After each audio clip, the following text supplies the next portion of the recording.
বেশ কিছুদিন তো তুলিকার নাকছাবিটা নষ্ট হয়ে গেছে, তা তুলিকার নাকে কিছু পড়তে পারছে না। এবার তোমরা অনেকেই কমেন্ট করে বলেছো নাকছাবি নাকি পড়তেই হয় না, নাকি স্বামীর অমঙ্গল হয়।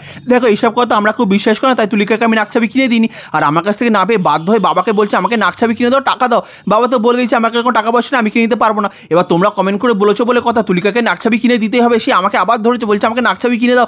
মন খারাপ করে বসে আছে, বাধ্য হয়ে নিয়ে বেরোলাম সন্ধ্যাবেলা নাকছাবি কিনে দিতে। আর এখন আমাদেরকে সেই টোটোতেই উঠতে হবে। তোমরা অনেকেই কমেন্ট করে বলেছো আমরা তো টোটোতে না উঠি, কিন্তু আমাদের নিজস্ব কোনো গাড়ি নেই, সেই টোটোই ভরসা। তাই তুলিকা দাদাকে বলে দিল যে আস্তে করে চালায়। এই আস্তে আস্তে চালিয়ে কিন্তু আমরা চলে এসেছি সরকার বাজার একটা জুয়েলার্সের দোকানে।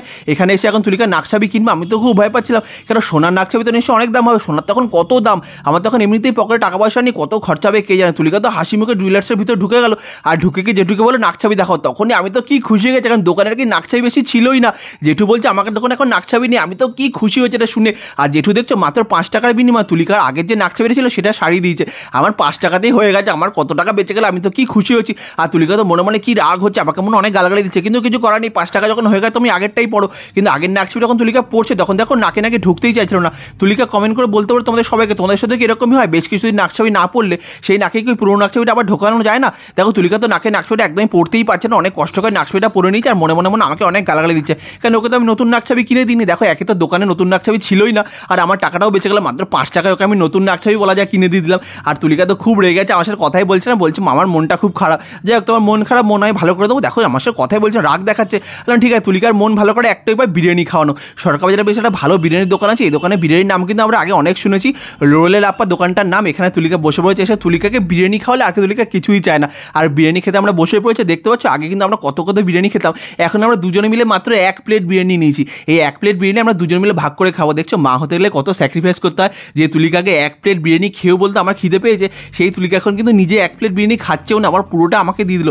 নিজে একটুখানি বিরিয়ানি একটুখানি রাইস দিয়েছে, মাংসটা পর্যন্ত আমাকে দিয়ে দিয়েছে। বলছে আমি একদমই খাবো না, আমার শরীরের পক্ষে একদমই ভালো না। তোমরা কি অনেকেই কমেন্ট করে বলেছো যে বাইরে খাওয়া একদমই খাওয়া ঠিক না, তাই তুলিকা কিন্তু তোমাদের সব কমেন্ট পড়ে, সব কথা শুনেই চলে। তাই তুলিকা দেখছো বিরিয়ানি একদমই খেলো না, সবটাই পরে আমাকে দিল, মাংসটা পর্যন্ত আমাকে দিয়ে দিয়েছে। বললাম দেখো তুই মাংসটা আমাকে দিলে একটুখানি তো খাও, পুরোটা তুই আমাকে দিয়ে অল্প একটু বিরিয়ানি নিয়েছো, আমি একা তো খাবো না, তাই মাংসটা একটু দিলাম। ও কামড়ে কামড়ে খাচ্ছে, ওকে খেতে দেখলেও কিন্তু আমার বেশ ভালোই লাগে। তুলিকা মজা করে খাচ্ছে, বিরিয়ানি পেলে কিন্তু ওর মন ভালো হয়ে যায়। দেখছো বিরিয়ানি খাচ্ছে, মন একদম খুশি হয়ে গেছে। তুলিকা নাকছাবির কথা ভুলেই গেছে।